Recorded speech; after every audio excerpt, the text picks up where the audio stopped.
Neste vídeo, que é o número 50, abordarei um tema que provavelmente é um dos temas centrais de toda a construção filosófica da humanidade. A questão do bem e do mal.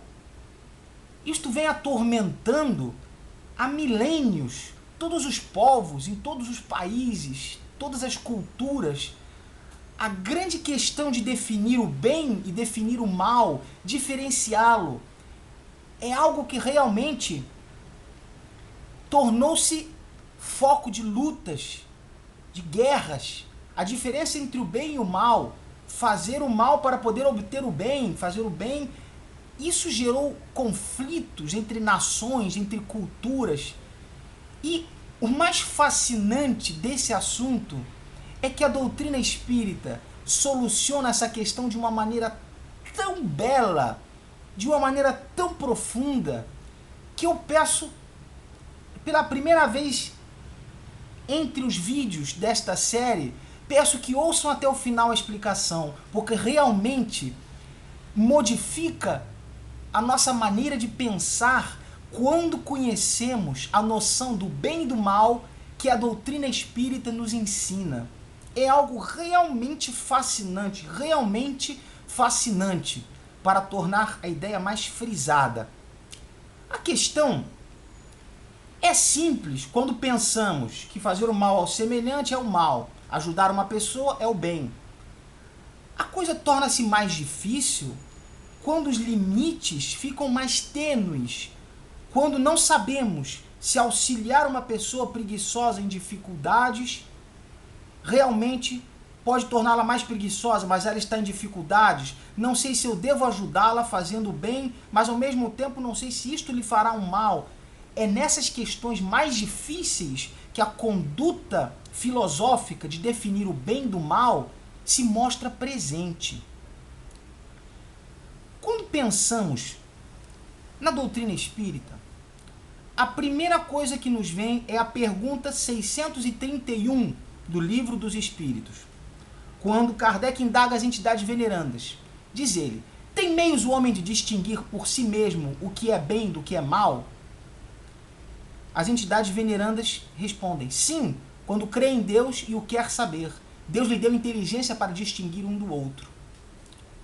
Na pergunta anterior, que é justamente aquela onde Kardec pergunta como se pode distinguir o bem do mal, os espíritos dão uma resposta aparentemente simplória, dizendo: o bem é tudo o que é conforme a lei de Deus, o mal tudo o que lhe é contrário. Assim, fazer o bem é proceder de acordo com a lei de Deus, fazer o mal é infringi-la. Ótimo. Na 632, portanto, duas perguntas depois, Kardec faz a pergunta central deste vídeo. Estando sujeito ao erro, não pode o homem enganar-se na apreciação do bem e do mal e crer que pratica o bem quando em realidade pratica o mal? Os espíritos respondem nestas palavras.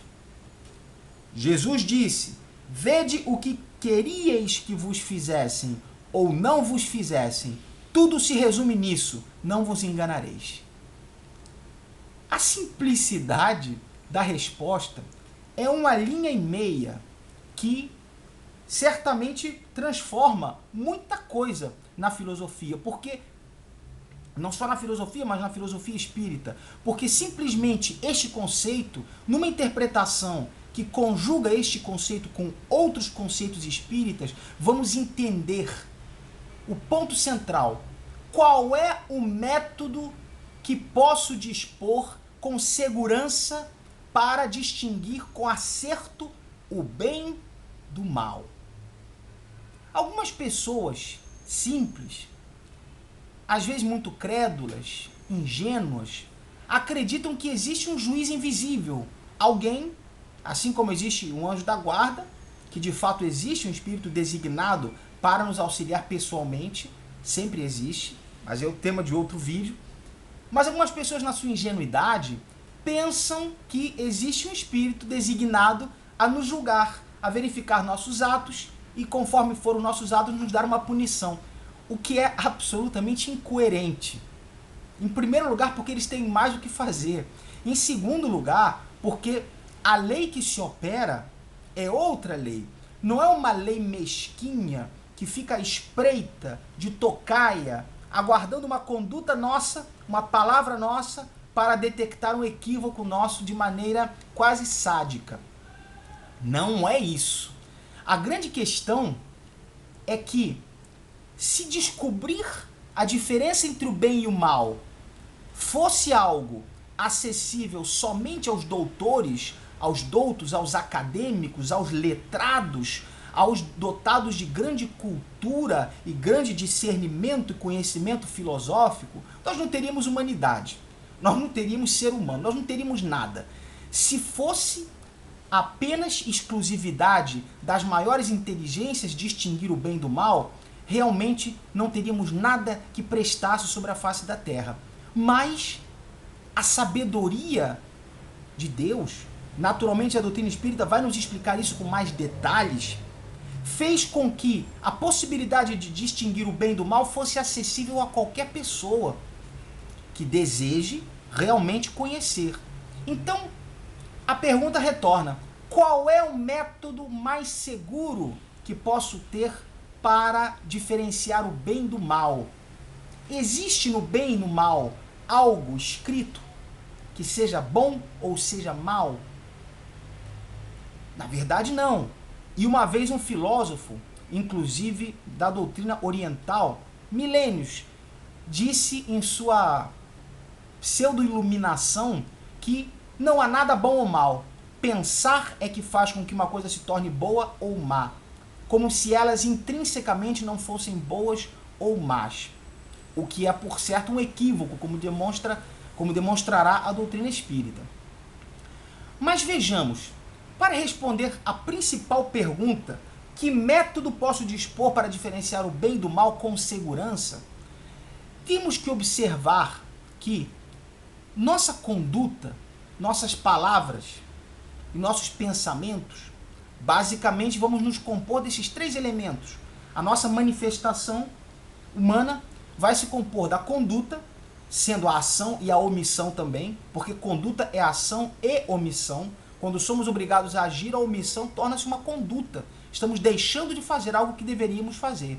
Mas bem, a conduta, as palavras, que têm uma energia própria, ninguém duvida disso, e os pensamentos. O pensamento tem uma emanação energética, certamente, de uma força considerável. Muitos de nós também sabemos disso em relação a vários fenômenos. Os fenômenos de enfermidades psicossomáticas provam o efeito deletério de um pensamento negativo. E o inverso também, o efeito curador de um pensamento bom, harmonioso e positivo. Mas compreendemos que não existe um juiz personificado observando nossos atos, para distingui os bons dos maus e nos aplicar uma pena ou uma recompensa. Então, qual é a lei que se opera para a distinção entre o bem e o mal? Entendemos que a nossa conduta, pensamentos e palavras, ela simplesmente passa pela nossa consciência. Nós somos seres racionais, com exceção das pessoas que sofrem de alguma deficiência que lhes tira o discernimento. A nossa conduta é filtrada pela nossa consciência. Nós pensamos: vou acordar amanhã cedo. Coloco o relógio para despertar, desperto, apago o relógio, acordo e acordei cedo. A minha conduta, ela obedece ao meu comando consciente. Eu penso para agir.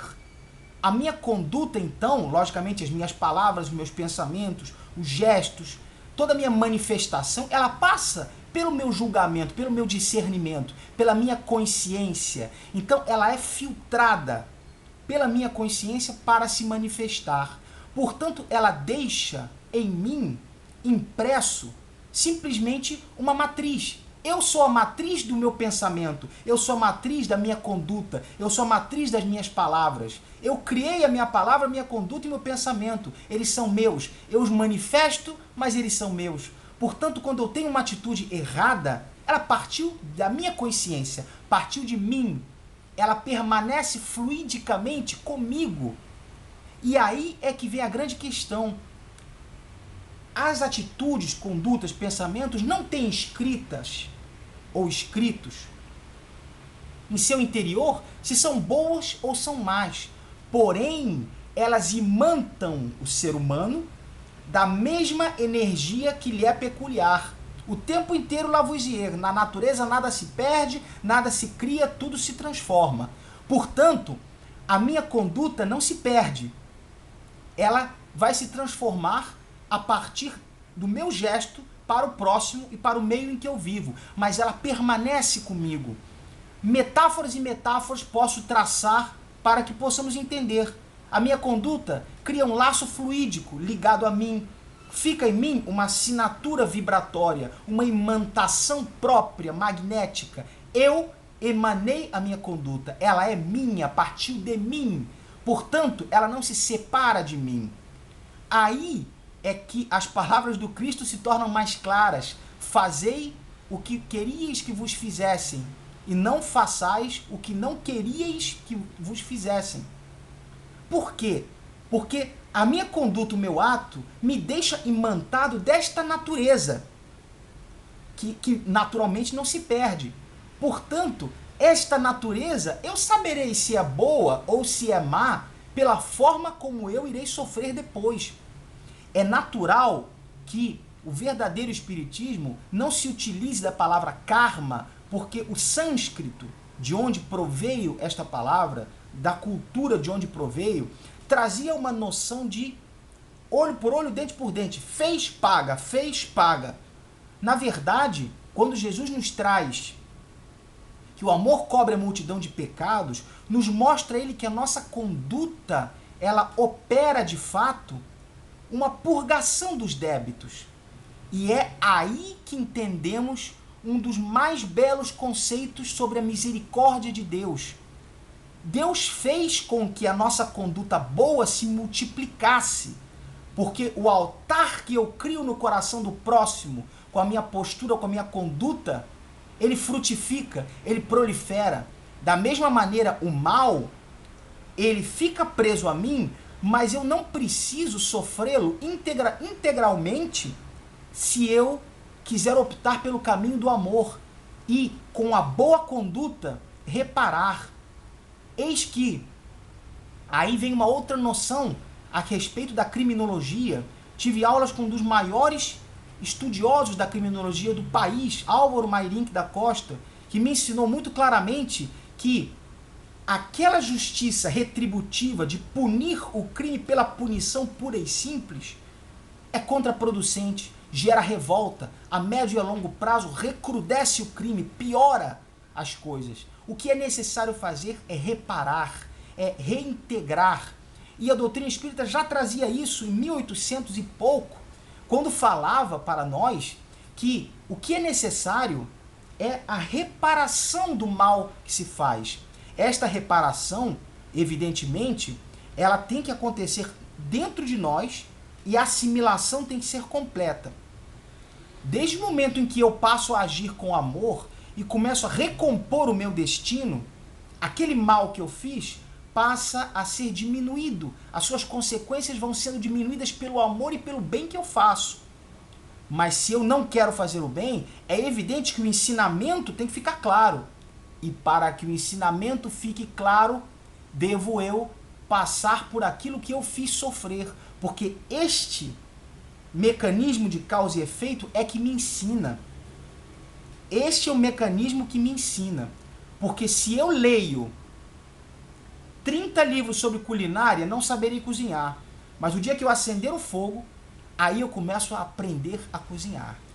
E é por isso que o sofrimento nosso, como causa e efeito de algo que fizemos, é pedagógico, é reparador, nos ensina o valor e a importância do bem e como o mal é danoso. Porque que uma paulada dói, nós podemos explicar.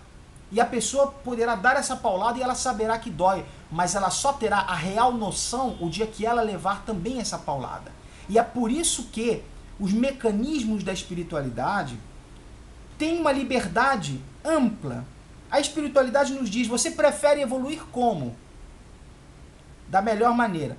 A melhor maneira é você agir com amor, perdoar o seu semelhante, você construir boas obras, obras em todos os sentidos. Ah, eu não vou construir nada para ninguém. Então você precisa compreender o valor do amor, do perdão e da importância do bem, sofrendo em si mesmo exatamente o que você fez sofrer para saber como é ruim e para que você não cometa mais e não se equivoque novamente. E é por isso que algumas pessoas às vezes sofrem porque não houve outro meio delas compreenderem, porque com amor elas poderiam ter evitado. Elas poderiam ter evitado. Esse mecanismo da justiça divina é fantástico, porque ela permite que o amor se multiplique, mas não permite que o mal se multiplique. Ela faz com que o mal seja reparado, haja a necessidade, a obrigatoriedade fluídica e reencarnatória de reparar o mal. Ah, eu quero reparar o mal com muito amor a meu semelhante. Você conseguirá e você sofrerá muito menos do que você fez sofrer, porque é evidente que há pessoas, sobretudo há décadas e décadas e séculos passados, cujas condutas más superam nossa imaginação. Pessoas que assassinaram famílias inteiras, roubaram, saquearam quantidade enorme de pessoas. É evidente que, se a justiça de Deus fosse matemática, quantas encarnações a pessoa precisaria para purgar tudo aquilo? Mas a justiça de Deus é aliada também da misericórdia de Deus, que faz com que a pessoa possa construir o seu caminho de flores com suor e sacrifício e amor ao semelhante, amor ao mundo. Isso é importante. Esse mecanismo é importante. Mas voltando ao bem e ao mal, o método seguro para que possamos diferenciar o bem e o mal é sabermos que da natureza do meu gesto, da minha conduta, das minhas palavras, é a natureza do que fica impresso em mim. E fica impresso em mim de maneira que, sendo o bem, me fará bem. Mas tendo eu feito o mal, eu precisarei repará-lo. Eu precisarei obrigatoriamente repará-lo. Esse é um mecanismo fluídico, é da natureza espiritual, é lei natural espiritual, é lei impostergável. O espírito precisa reparar o mal que faz. E há vários e vários mecanismos para isso, mas ele não foge dessa lei. É novamente Lavoisier que nos diz que nada se perde, nada se cria, tudo se transforma. Portanto, aquele bem que eu faço, não digo eu como maneira de expressar. O bem que eu faço certamente não será devolvido para mim pela mesma pessoa a quem eu fiz o bem. Em 99% dos casos, as pessoas a quem fazemos bem não são aquelas que nos retribuem. Mas o bem não se perde, ele se transforma, ele se contagia, como dizia Gandhi. Onde há uma rua, onde uma pessoa é boa, contagia sua casa. Onde há uma casa que é boa, contagia a rua e a cidade. E assim vai se ampliando. Então, quando temos uma conduta amparada no bem, isto gera um efeito benéfico, gera no semelhante um ensinamento, em princípio, gera uma manifestação fluídica, energética do bem. Eu pensei o bem, conduzi o bem a partir de mim e ele fica impresso na minha linha de destino, fica impresso na minha corrente fluídica, fica no meu perispírito, fica assinado, a assinatura fica lá. E esse bem, ele se propaga. E mais na frente, quando eu precisar, o mecanismo fluídico que ficou circulante, a energia sutílima que ficou circulante, ela se condensa, se aglutina e a pessoa olha para mim que eu nunca vi e diz assim, você está precisando de alguma coisa? Eu digo, eu estava precisando de tudo. E a pessoa me dá e eu recebo dela o bem sem eu sequer conhecê-la. Porque tudo tem uma lógica no mecanismo energético universal, na energia fluídica que mantém a Terra estável, todos os sistemas estáveis. há problemas com a natureza, com os ecossistemas, com a água, com os alimentos, mas há estabilidade. Metade da Terra não explodiu, não desapareceu toda a água do mundo. Há estabilidade. Há uma estabilidade acima que rege e conduz a organização do planeta intrinsecamente, em todos os seus mecanismos, em todos os seus aspectos. Por mais conflituosos que nos apareçam à mente, que nós vejamos conflitos, guerras, problemas, escassez, mas a estabilidade permeia a tudo, porque há um guia atrás disso, fluidicamente e espiritualmente, que guia a estabilidade dos sistemas. Não vemos, mas ele está lá, porque senão a Terra já teria explodido. Ou vocês pensam que um maluco qualquer não teria botado uma bomba atômica, como se costuma dizer, mas existe uma ordem central em tudo, um guia espiritual em tudo, que no planeta Terra chama-se Jesus Cristo. Este é o guia espiritual da Terra, espírito crístico, já crístico há 4 bilhões e meio de anos atrás, quando a Terra ainda era uma bola incandescente.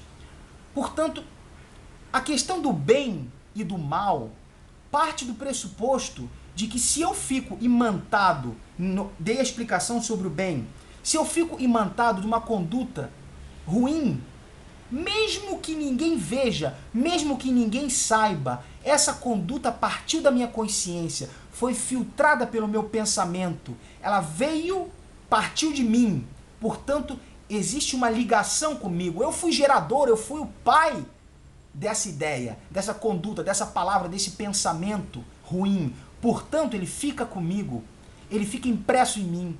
E é aí que a doutrina espírita se debruça sobre nós e nos diz assim: você pensava que havia uma diferença entre você e o outro, entre você e o próximo? Você se engana. Você e o próximo são a mesma coisa. Porque eu faço no meu próximo aquilo que posteriormente ocorrerá comigo. Eu trato o meu próximo da maneira que posteriormente eu serei tratado. Eu emano uma energia através da minha conduta para o próximo, que será devolvida para mim. Portanto, estou fazendo com o próximo aquilo que será meu daqui a pouco. Então não existe próximo. Amai o vosso próximo, porque o próximo sois vós. Na verdade, sois vós. A doutrina espírita nos ensina que não há essa separação entre eu e o outro, como nós pensamos, porque aquilo que eu faço, eu também recebo. O mecanismo de divisão fluídica e de retorno de causa e efeito, a lógica magnética é intransponível. Ninguém quebra essa lógica magnética. Ninguém, mesmo quem não concorda, quem acha feio a ideia da reencarnação, quem acha feio a ideia do espírito, que acha que morre no... Não importa quem concorda, importa que a lei magnética é a lei espiritual que se aplica a todos. Portanto, o espiritismo, a doutrina espírita, ela nos diz: você pensava que havia diferença entre você e o próximo, mas não há. Vós sois a mesma coisa. Porque você está agindo e no momento em que você está agindo, lá na frente está construindo a sua história, a história que você terá que reparar com amor, com sofrimento, com compreensão, e não adianta escapar, não adianta o suicídio, porque você voltará com todas as marcas da sua conduta e tudo que você fez voltará com você e você terá que reparar, porque o caminho de evolução, o caminho ascensional, ascendente de evolução, a escada de Jacó, a subida é para todos, e mesmo aqueles que estacionam serão compelidos em qualquer momento a galgar os degraus ascensionais necessários e impreteríveis. Portanto, para que eu saiba o que é bom e o que é mal, para que eu defina filosoficamente, eu uso o meu próprio coração, eu uso a minha própria pessoa, eu sou o cobaia da minha própria conduta, porque aí podemos entender as palavras do Cristo: façais aos outros o que queríeis que vos fizessem, porque a doutrina espírita então completa a frase, modestamente falando, mas completa a frase e diz: porque na verdade isto é o que vai acontecer. Na verdade, o que vós fazeis é o que vos será feito realmente adiante. É só uma questão miserável de tempo. É uma questão de semanas, uma questão de meses, de anos, que na verdade não é nada. Porque muitas vezes a minha conduta de agora, lá na frente, uma semana, 1 hora, 2 horas, vai se materializar em mim a conduta errada ou a conduta certa. É por isso que eu sou o cobaia da minha própria conduta. E o bem e o mal eu percebo pelo meu próprio corpo, pela minha própria pessoa, pela dor que eu sinto, pela alegria que eu sinto, pela felicidade, por aquele momento de desespero, na chuva, sem um tostão, e uma pessoa se aproxima e te dá alguma coisa que te permite salvar-se de um momento desagradável. Como seria bom se aparecesse alguém? Então por que você também não faz? Como seria bom se alguém chegasse para mim e fizesse? Então por que você também não faz? O bom e o mal, o bem e o mal, percebemos por nós mesmos. E é por isso que essa divisão acontece de maneira clara. Quando o Cristo diz, e os Espíritos nesta resposta especificam. Jesus disse, vede o que queríeis que vos fizessem, ou não vos fizessem. Tudo se resume nisso, não vos enganareis. Eles dizem, porque nesta ideia está toda a estrutura do mecanismo fluídico. Não é que é aqui que o gesto esteja denominado como bom ou denominado como mal. Ele é tanto bom ou tanto mal, mas nós iremos perceber pelas consequências dele. Eu não sei se o gesto é totalmente bom, totalmente mal, 50% bom, 60% bom, 80%, 95%, eu não sei definir. Experimente-o. Como você o classificaria em sua própria pele? Já é um indício muito detectável, porque imediatamente nós vamos saber o grau de alegria ou de tristeza que aquele gesto nos ocasionaria. E o Espiritismo vem nos trazer a revelação, a terceira revelação prometida pelo Cristo, nos mostrando que estas palavras não são apenas um aconselhamento belo e filosófico, são uma lei fluídica, porque aquilo que eu faço é um bumerangue, que bom ou mal será aquilo que eu receberei novamente. Esta é a principal conduta e ideia que nós temos que ter. Mas alguns dirão, meu Deus, mas pode ser que eu me confunda? Eu não sei exatamente o detalhe que fará uma conduta ser boa ou ser má.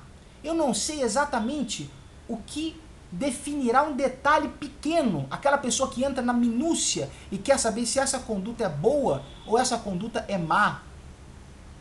Se o crivo que Jesus nos trouxe não é suficiente, temos que ir para o guia seguro, que são as palavras da doutrina cristã e da doutrina espírita, como terceira revelação, explicando, minudenciando a doutrina cristã e retirando das palavras do Cristo tudo aquilo que foi colocado depois, tudo aquilo que os interesses dos homens colocaram em cima da palavra do Cristo, deturpando-a, modificando-a, criando traduções com acepções tendenciosas, deturpadas, modificadas, mal interpretadas por desconhecimento, por interesse, por má fé ou por seja lá qual for o motivo.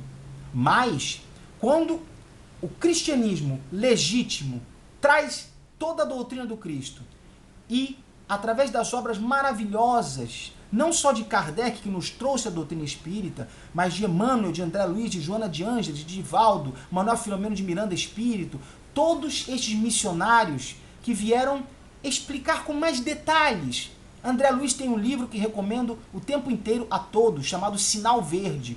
Tem pouquíssimas páginas, mas é um manual de conduta. Em casa, fale dessa maneira, proceda dessa maneira. Na rua com os amigos, proceda dessa maneira. Quando fizerem isso, faça aquilo. Quando disserem aquilo, é um manual de conduta prática, objetiva, nos mostrando qual é o melhor caminho e mais seguro. para atingir um patamar espiritual melhor. Mas cabe uma questão capciosa. O Cristo disse: eu sou o caminho da verdade, da vida, ninguém vem ao Pai senão por mim. Mas será que o Cristo, em sã consciência, relegaria a humanidade ao limbo que não se centrasse na figura do Cristo? Pois veja bem, 1/3 da humanidade adota a figura de Jesus Cristo, desta ou daquela religião, desta ou daquela seita, doutrina, etc, etc, etc. Mas 1/3 da humanidade se centra na figura do Cristo. E os outros 2/3 adotam outras denominações religiosas, orientalistas e etc, hinduístas, indianas, etc. A questão é que não podia o Cristo dizer naquele tempo que a doutrina dele era o fundamental e não a pessoa dele. Por quê? Porque ele não trazia a doutrina do Cristo. O Cristo trazia a doutrina de Deus. Meu Pai me enviou. Fazei a vontade de meu Pai que está nos céus. A doutrina era de Deus, não era do Cristo. Isso é importante. Isso é importante. Agora, para que possamos ter uma evolução mais rápida, menos tropeçante, menos titubeante, para que não tenhamos que reencarnar ainda muitas vezes nos mesmos equívocos, de maneira mais lenta, mais dolorosa, sofrendo chagas e chagas, adotamos o pensamento cristão e a doutrina espírita nos esclarece os detalhes, nos traz consolação, iluminação, discernimento, senso crítico, avaliação, nos faz entender para crer, não faz de nós guias cegos, obtusos, fanáticos, idólatras, não. Centrados na oração, oração, oração, sem conduta, não. Ele nos ensina, sim, a transformarmos nossa vida de maneira a que mais e mais possamos materializar o pensamento do Cristo em nossas vidas, de século XXI, onde não andamos mais no tempo em que o Cristo esteve entre nós. Portanto, a grande noção é que é possível ao homem evoluir apenas com a noção do Cristo? Vede o que querias que vos fizesse? É possível, mas é muito mais difícil e muito mais tortuoso e muito mais fácil de se equivocar. Porque no momento desagradável a pessoa fica nervosa e comete um crime. Por quê? Porque não tem ela a noção, não somente religiosa, não somente da doutrina cristã, mas não tem ela a noção racional que o Espiritismo traz. O Espiritismo, com a razão, ele se debruça e diz: o cristianismo faz sentido. Vocês que liam coisas que aparentemente não faziam sentido lógico e que os teólogos tinham que se retorcer como verdadeiros panos torcidos para poder entender um conceito bíblico, ele faz sentido, mas faz sentido se você começa a incluir a lei da reencarnação, que não é um fato, perdão, não é uma história bela, é um fato, é uma lei que se opera sempre. Portanto, quando começamos a entender a origem, a lógica de tudo, a nossa fé torna-se uma fé racional, substancial, concreta, equilibrada.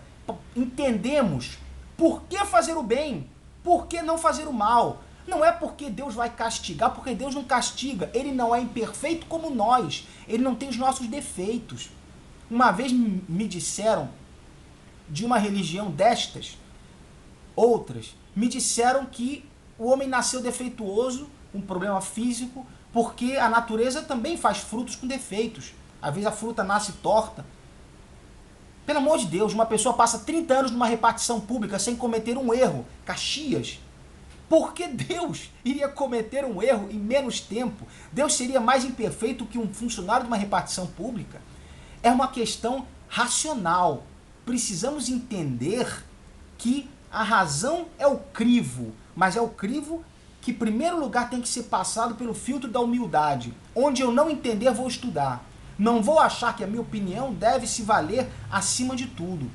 Então, a questão, retornando, do bem e do mal, quando não temos em nós total segurança para discernir o detalhe bom do mal e saber exatamente a conduta que é melhor ou é pior, quando temos uma dúvida, A doutrina trazida pelo Cristo em sua pureza, que graças a Deus está sendo traduzida pelo Haroldo Dutra Dias, que já traduziu um volume do Novo Testamento, diretamente do grego, sem deturpações, sem dogmas, sem aquelas camadas que foram se sobrepondo ao longo de 20 séculos, a doutrina cristã pura, debruçante o Espiritismo sobre ela, para analisá-la, através das obras de Emmanuel, de André Luiz, que pegam os textos bíblicos e mostram o sentido que eles têm, o sentido prático, a lógica que eles trazem à nossa conduta de vida, nos ensinam a viver o cristianismo. Não só louvar a palavra, mas viver o cristianismo verdadeiro, a conduta que o Cristo nos conclama. Perdoai os vossos inimigos, amai o vosso próximo como a vós mesmos. E a doutrina espírita nos diz, amai, porque o que fizerdes com ele será teu lá na frente. Ela completa, ela explica o porquê. Porque até então, até a doutrina espírita vir ao mundo, em 1857, 18 de abril, fez agora 155 anos, até esse momento, nos prescreviam o bem e nos condenavam o mal, mas não explicavam porquê. Não explicavam fluidicamente, tecnicamente, metodologicamente o porquê. Por que que eu devo ser bom? Por que que eu não devo ser mal? A resposta é essa, porque existe um laço, o laço fluídico. A minha energia fica imantada na minha conduta. Ela não se separa de mim, ela fica comigo, ela me suja quando parte de mim negativa e me limpa quando parte de mim positiva. Mas quando eu não tenho certeza absoluta, eu consulto a doutrina do Cristo e, para iluminá-la e para torná-la mais inteligível e mais detalhada, eu consulto as obras de Kardec e dos grandes missionários que dedicaram a vida para explicar toda essa lógica, que foram o Chico Xavier, Divaldo Franco, através dos espíritos de Emmanuel, André Luiz, Joana de Ângeles, Manuel Filomeno de Miranda, a grande médium Ivone do Amaral Pereira, que recebeu obras de Camilo Castelo Branco, e de outros espíritos também de grande envergadura, como Leão Tolstói, por exemplo. Ou seja, esses missionários que deram a vida para a construção desse conceito de iluminação para a humanidade, eles são o nosso guia. Porque vejam, o crime é mal. Ajudar um amigo é o bem. Isto é fácil de discernir. Mas suponhamos uma situação. Eu sou despertado de madrugada para auxiliar um familiar onde está ocorrendo uma emergência, um parto. Ela está com a bolsa rompida e precisa ir para o hospital. Eu preciso, de madrugada, pegar o meu carro e ir até ela. Quando eu vou pegar o meu carro, o meu vizinho se encontra comigo e me pede a mesma coisa. Me pede a mesma tarefa, pela mesma razão. Vamos supor uma situação hipotética onde eu não possa chamar um táxi, uma situação do interior, onde eu não possa chamar um táxi, onde eu não possa fazer as duas coisas, porque, claro, o ideal é, ao máximo, tentarmos fazer as duas coisas boas. Mas a grande dúvida do bem e do mal, por exemplo, vem nesse momento. O que é certo e o que é errado? O que é o bem e o que é o mal nessa conduta? Eu auxiliar o meu familiar com aquele problema ou auxiliar o meu vizinho com aquele mesmo problema, na mesma hora, na mesma situação? Suponhamos que um dos dois tenha que ficar, neste momento, desamparado. Suponhamos que obrigatoriamente um dos dois tenha que ficar. O que será bom e o que será mal? É aí que o filtro fluídico que expliquei se manifesta. Com o meu familiar tem uma vida. Com o meu familiar tem uma história. Devo a ele favores assim como ele certamente também me deve. Com ele tenho uma vida construída. Com o meu vizinho, não. Não quer dizer que o meu vizinho seja menos do que isso. Não quer dizer que o meu vizinho valha menos.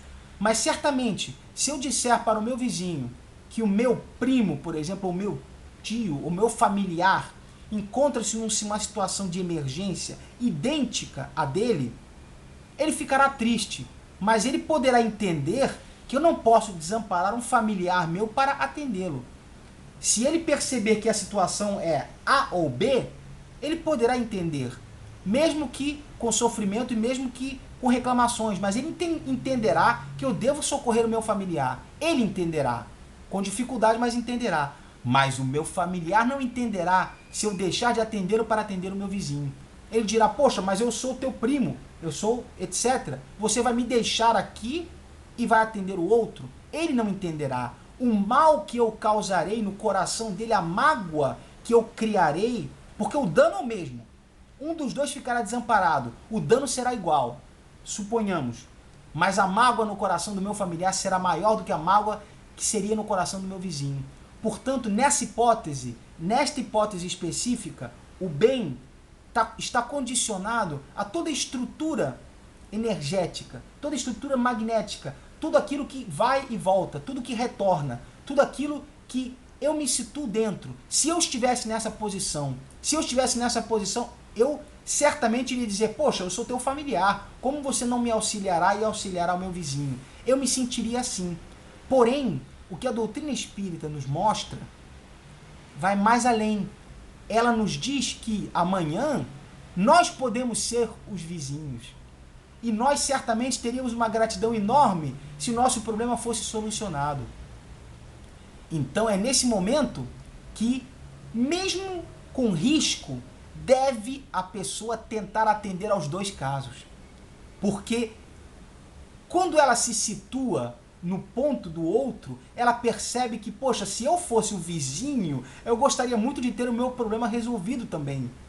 Eu sei que o familiar dele também tem um problema, mas eu também gostaria de ter o meu. Então, a doutrina espírita nos mostra, neste exemplo, criado agora, nesse momento, nos mostra que existe nessa hipótese o bem e o mal, num ângulo de raciocínio, mas existe o melhor. O melhor é o que vem depois. O melhor é aquilo que transforma a pessoa de uma pessoa de boa conduta numa pessoa missionária. É aquela pessoa que diz, não sei que solução vou dar, mas venha comigo, porque não vou deixar você aqui sozinho. Não vou atender o meu familiar e deixar você aqui sozinho. Não posso atender os dois, mas venha comigo, porque alguma solução a gente vai dar. Em algum momento, alguém vai aparecer e eu vou falar e a gente vai resolver de alguma maneira. Mas aqui sozinho você não vai ficar. Essa é a posição do missionário, do pacificador. Não daquele que ama a paz, mas daquele que é pacificador. Aquele que faz da paz o seu instrumento e não apenas a sua defesa moral. Esse é o detalhe. A doutrina espírita nos mostra, então, a gradação da conduta, o bem e o mal. Não há, então, dificuldade para se discernir o bem do mal. O que temos que ter em mente é que as leis que regem a energia espiritual são leis tão perfeitas que fazem com que a nossa conduta seja a construção do nosso destino. Na medida em que vou agindo, vou construindo o meu destino. Faço besteira, vou construindo débitos. Mas ao mesmo tempo que eu vou construindo débitos, eu posso voltar e começar a agir com amor e destruir os meus débitos pouco a pouco. E não necessariamente precisarei passar por todos eles. Esse é um ponto fundamental. E como falei na misericórdia de Deus, é exatamente a misericórdia de Deus é exatamente materializada no fato de podermos regressar à carne, podermos voltar, podemos aprender, reconstruir os nossos erros, fazer de novo, melhorar. Algumas pessoas dirão, mas isso é um incentivo para você errar, que você sabe que sempre poderá consertar. Mas vocês se enganam num pequeno detalhe. A nossa conduta é cumulativa, no bem e no mal. Quando eu digo que o amor, quando Cristo diz que o amor cobre a multidão de pecados, ele estava falando uma ideia perfeita. Mas veja bem, se não agirmos com amor, os nossos pecados, os enganos e os equívocos vão se acumulando. Então, quando você diz, não, eu posso errar porque lá na frente eu vou consertar, você esquece que lá na frente os seus débitos não são os de hoje, são os de hoje, de amanhã, de depois de amanhã. os de outra encarnação. Então lá na frente, quando você quiser corrigir o débito de hoje, a conta estará muito mais alta e o sofrimento será muito pior, muito mais doloroso, cuja dor pode te consumir uma encarnação inteira em expiação dolorosa em cima de uma cama para que você possa compreender o valor do bem. E você, às vezes, muitas vezes antes de reencarnar, vai pedir essa compreensão e às vezes vai te ser dado uma situação onde você, numa encarnação, consiga purgar os seus débitos de uma vez. Aí você vem sem falar, sem ouvir, sem andar, sem nada, para você poder construir essa adequação e acomodação do perispírito e poder sair da carne no futuro mais purificado. Ou seja, não se enganem em errar com a tranquilidade de construir lá na frente, porque não vale a pena. Vale a pena construir hoje, vale a pena evitar o erro agora. Agora que vamos cometê-lo, pensemos. A doutrina espírita me ensinou que não existe a separação entre eu e o outro conforme eu penso que existe. O outro e eu somos a mesma coisa, porque conforme eu estou agindo, está voltando. O que eu estou fazendo está sendo feito. O que eu sofro hoje é o que eu fiz semana passada, e o que eu fizer hoje, semana que vem, estará diante de mim. Salvo se eu, com amor, conseguir evitar, mas muitas vezes eu não vou evitar e vou ter que sofrer. Então, a diferença é de tempo. A diferença é de tempo. A casa que eu construo para o outro é a minha casa no futuro. E hoje, cedo, quando saí de casa, tracei em minha mente uma metáfora, uma parábola, que é perfeita para ilustrar a questão do bem e do mal.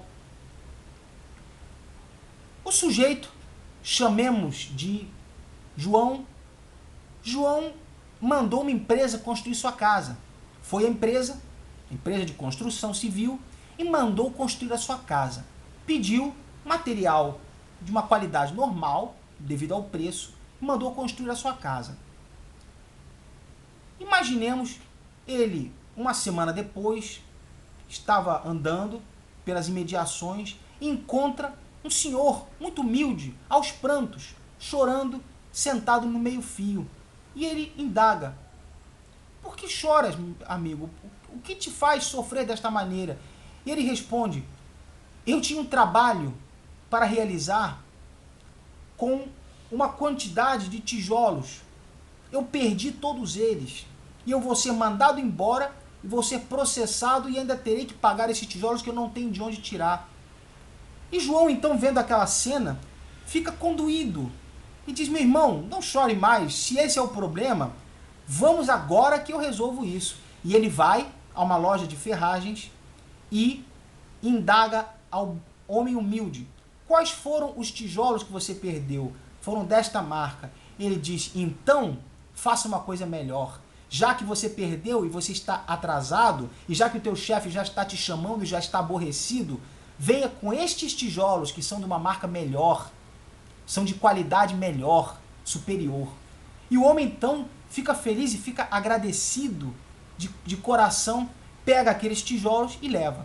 O homem, João, esquece o fato e, posteriormente, ele recebe um aviso da empresa de que a sua casa está pronta. Quando ele chega, ele nota que a casa é melhor do que a casa que ele pediu.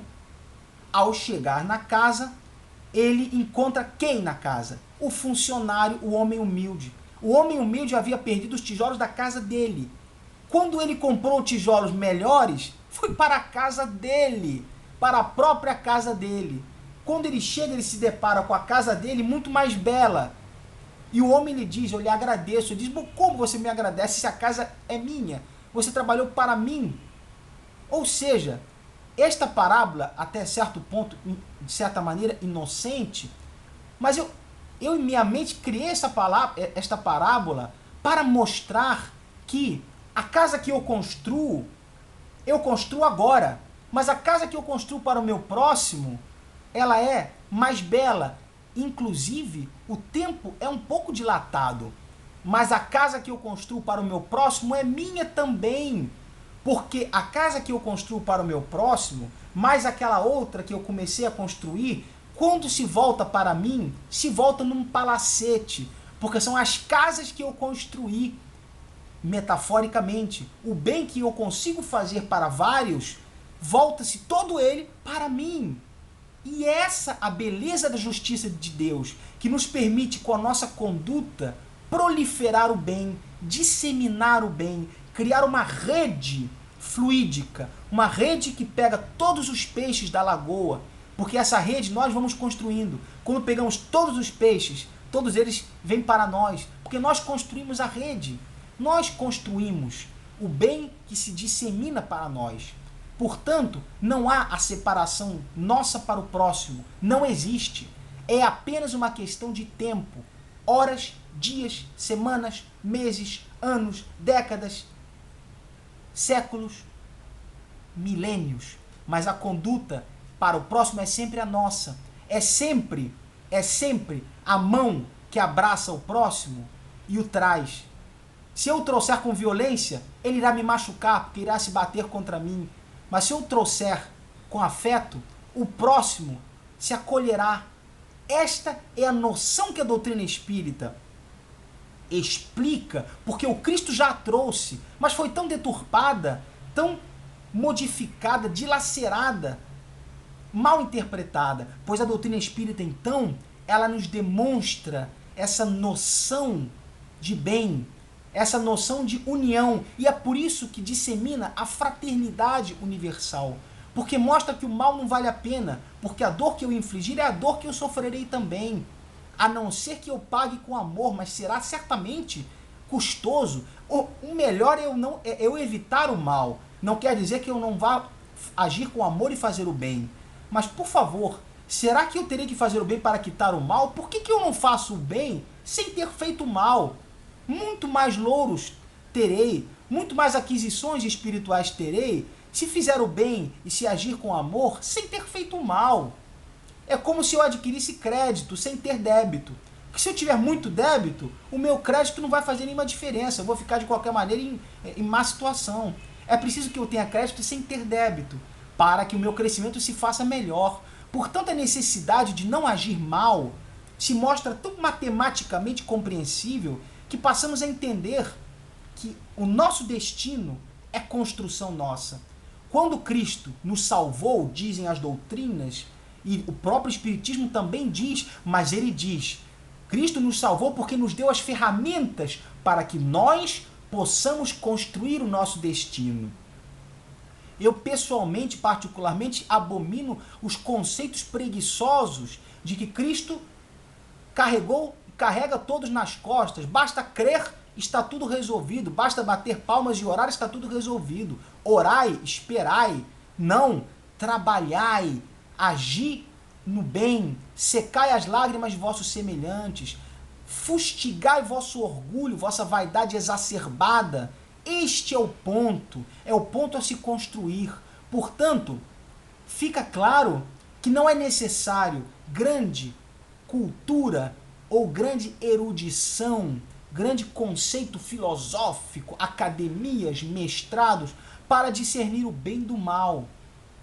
O bem e do mal discernimos pelo nosso sentimento, em primeiro lugar, e pelas doutrinas cristã e espírita que se conjugam para nos mostrar os efeitos das nossas condutas. E aí, a obra de Manuel Filomeno de Miranda, através de Valdo Franco, a obra de André Luiz, através de Chico Xavier, a obra de Camilo Castelo Branco, Memórias de um Suicida, através de Ivone do Amaral Pereira, são missionários que nos mostram de maneira maravilhosa cada detalhe mínimo da nossa conduta espelhada com consequência espiritual.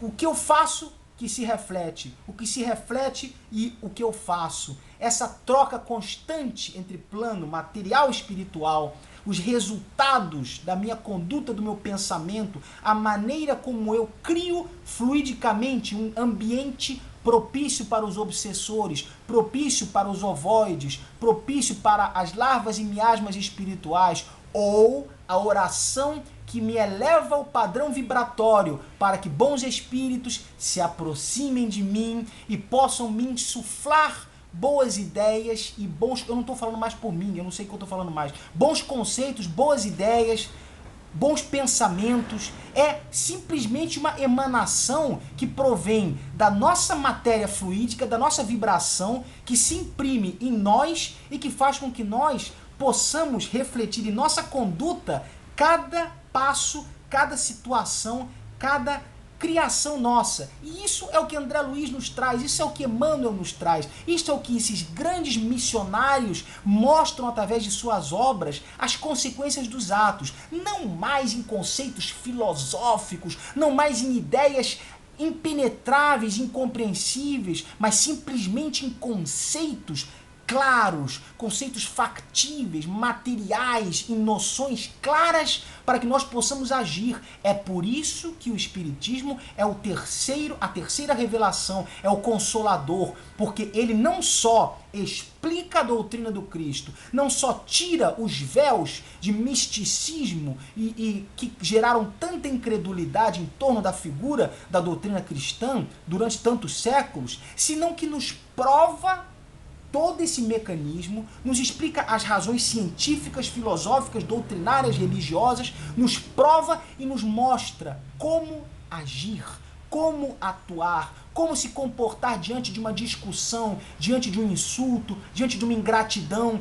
como se comportar diante do outro, como se comportar na vida. Essa conduta de vida material, real, nossa, do cotidiano, é o que o Espiritismo de ponta, do final agora do século XX, entrada do século XXI, é o que começa a nos trazer, desde André Luiz e Emmanuel, mas também desses missionários como Manuel Filomeno de Miranda, que começam a nos trazer realmente a conduta fática, porque hoje estamos numa sociedade de século XXI, de modernidade, de tecnologia, internet, celular e etc., que exige de nós uma postura objetiva e clara. Nós queremos um livro que diga o que eu devo fazer, o que eu devo fazer para que o meu perispírito torne-se mais limpo, mais puro, mais translúcido, o que devo fazer para que o meu destino posteriormente seja construído em base de amor, em base de evolução, e que eu não perca mais tempo nesta encarnação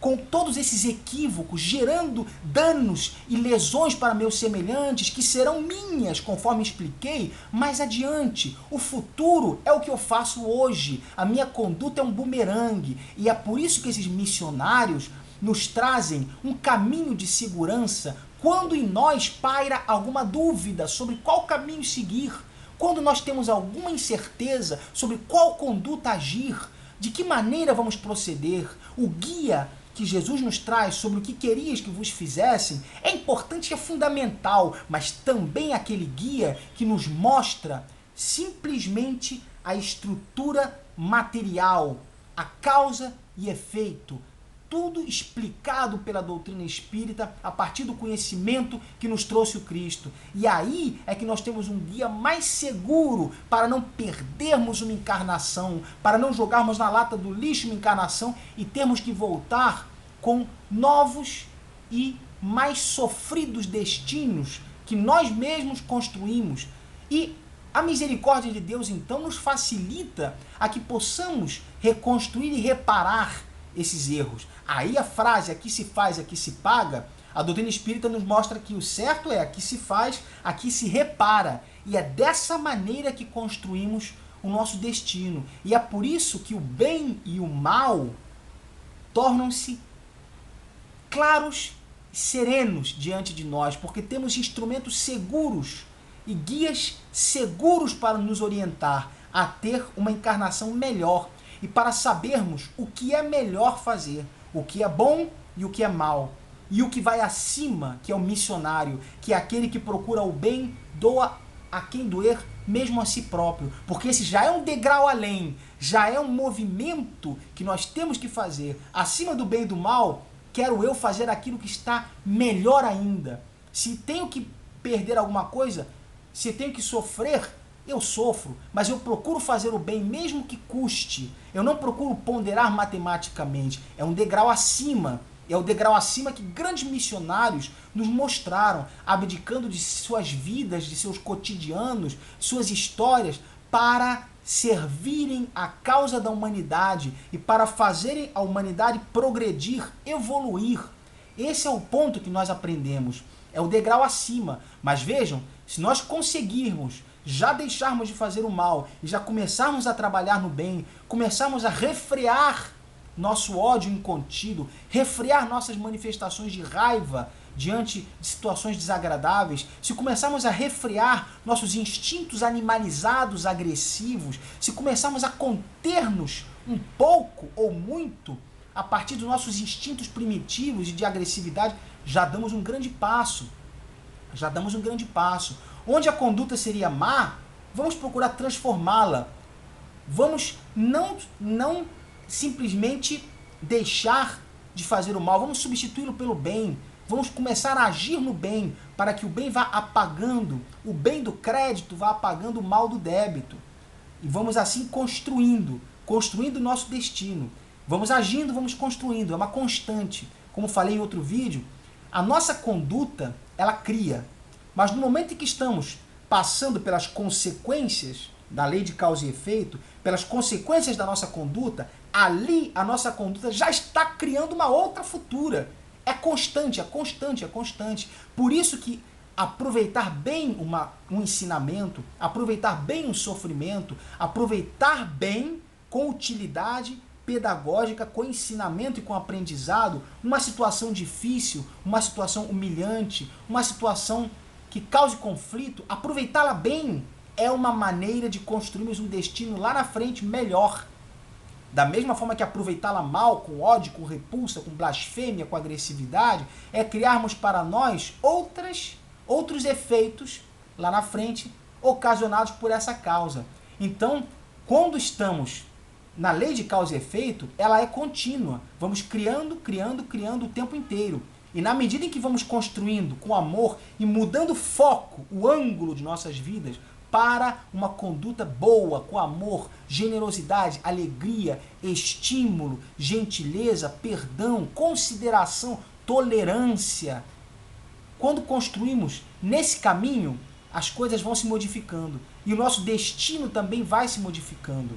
A estrutura dos fatos vai se modificando, o perispírito vai se limpando, vai se iluminando, se ampliando. É paulatino, mas depende da nossa vontade, construirmos mais rápido ou mais lentamente este destino bom, este futuro bom. Mas é evidente que a lei de causa e efeito é da natureza em todos os sentidos, biológica, química, física, filosófica, sociológica, revoluções. Tudo é lei de causa e efeito, o destino também é. A conduta nossa, que gera uma resposta, também obedece à lei de causa e efeito. Tudo obedece. Faz calor, evapora, chove, uma causa, o efeito, tudo na natureza, eletricidade, todos os fluidos magnéticos, a reencarnação, tudo é causa e efeito. É claro que com amor cobrimos a multidão de pecados, mas aí também é causa e efeito, porque a nossa causa de amor está gerando um efeito de amor que ligeiramente vai transformando aquele efeito ruim anterior. Mas é sempre causa e efeito. É sempre causa e efeito. A causa boa vai transformando o efeito ruim para um efeito melhor, mas é sempre causa e efeito. Então a lei é da natureza. O bem que volta é da natureza. O mal que fica conosco é da natureza também. Portanto, filosoficamente, ideologicamente, cientificamente, temos que ser bons.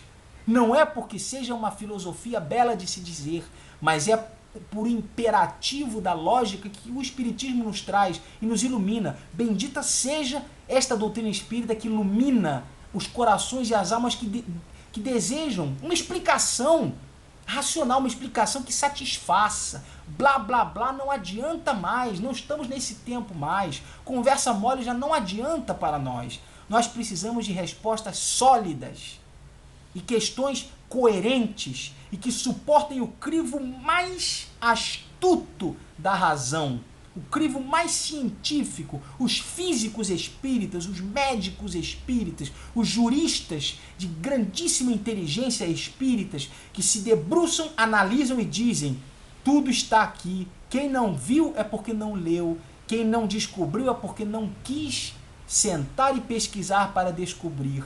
é mais fruto da nossa preguiça do que da incompletude, da suposta incompletude da doutrina espírita, porque tudo está lá. Portanto, sentemos e estudemos, porque não vamos nos arrepender. E vamos perceber que, antes de conhecer a doutrina espírita, éramos tão diferentes e tínhamos uma noção da vida tão diferente, tão deturpada, tão mesquinha e tão material. E aí vemos que aquele que situa os bens materiais em seu devido papel instrumental para o crescimento do espírito, aquele que situa o sexo em seu devido papel para a missão evolutiva, aquele que situa as coisas do mundo em seu devido papel, porque compreendeu a doutrina espírita e assimilou os ensinos do cristianismo verdadeiro, este agiu com mais inteligência do que aquele que na incredulidade desprezou aquilo que não teve paciência de compreender. Este é o ponto crucial, principal a se trazer na questão do bem e do mal. É, portanto, um capítulo que o Espiritismo soluciona na grande dúvida secular e histórica da filosofia. É o bem e o mal. Qual é o método seguro? Este é o método do coração, do cristianismo e da doutrina espírita, que ilumina os corações em dúvida.